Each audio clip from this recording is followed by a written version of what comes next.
Greetings and welcome back to Room 303 in our Chats with Emily, as we are calling our readings to the poetry of Emily Dickinson. We are in the Johnson edition, and we turn now to poem 600, It Troubled Me As Once I Was. Hey, can you hear a similarity?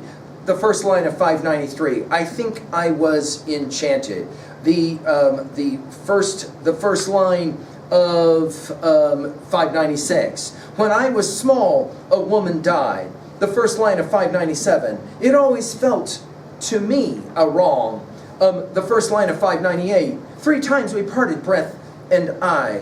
And then finally, now, this poem again, it troubled me as once I was. Now, this very personal kind of poem takes us back to poem 65. I can't tell you, but you feel it, nor can you tell me. Saints with ravished slate and pencil solve out our April day, sweeter than a vanished frolic from a vanished green, swifter than the hooves of horsemen round a ledge of dream.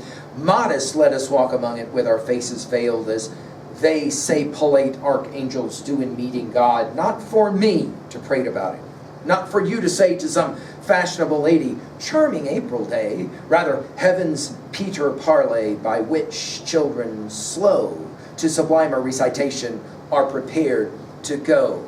I think this is a poem that places Emily in the transcendentalist camp. Our assumptions are that you've been following our stuff at learnstrong.net, down that left-hand side, Chats with Emily, our playlist. I'm hopeful that you've worked through our set of introductory comments. I'm hopeful that as well you've worked through the preceding 599 poems. We just finished with 599, There Is a Paints a Letter. And if you've done that, you can place a poem like this, what are we going to call it? The curious mind of Emily. That life is really in the end about problem solving. And Emily loves this level of problem solving. She says it this way. It troubled me as once I was, for I was once a child, concluding how an atom fell, and yet the heavens held. The heavens weighed the most by far, yet blue and solid stood without a bolt, that I can prove what giants understand. Life set me larger problems, some I shall keep to solve, till algebra is easier or simpler proved above, than to be comprehended with sore puzzled me. Why heaven did not break away and tumble blue on me. Now, I find this intriguing that she says, I was troubled from a very young age. She says, just to remind you guys, I was young once when I was a child. Again, in 71 of her poems, she references child or childhood. For I was once a child, concluding how an atom fell, and yet the heavens held. You can see the young Emily asking questions about the cosmology, asking questions about physics and the like, although she'll reference algebra here. The heavens weighed the most by far, yet blue and solid stood without a bolt that I could prove. Would giants understand? Is this the referencing to giants of 534? You can go and take a look at it.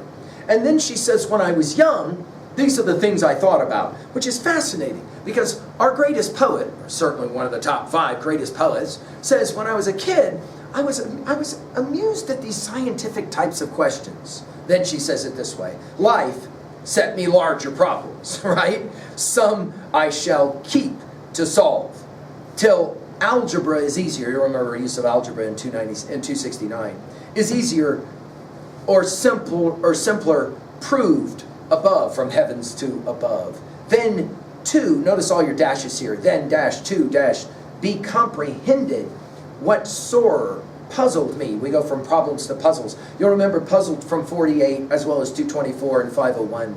Why heaven did not break away and tumble blue on me. Now, of course, we can play this game as a literal reading, why heaven didn't tumble down, and how come the sky stays there? Or, I think maybe we're dealing with a different kind of puzzle. What is it about heaven for Emily that's so significant, especially as it relates to God? And I think that this is the point at 2a, that some mysteries are translinguistic. They are beyond solving. And no matter how long you take to try and figure them out, you're never going to get there. At 2b, I like the tone of this poem. It is playful. It is childlike. I can't help but reading a poem like this and be encouraged to go back and study my Emerson's essay, Nature. We've given full essays on all of this at learnstrong.net, as well as Thoreau's Walden. Both Emerson and Thoreau play a similar kind of game. There are problems that we try and solve in the natural world, and then there's problems that we try and figure out in the metaphysical world. And obviously there are different kinds of problems often. Finding a 3B to own a poem like this, what question do you still have from childhood? I hope that Emily is challenging you. Thank you.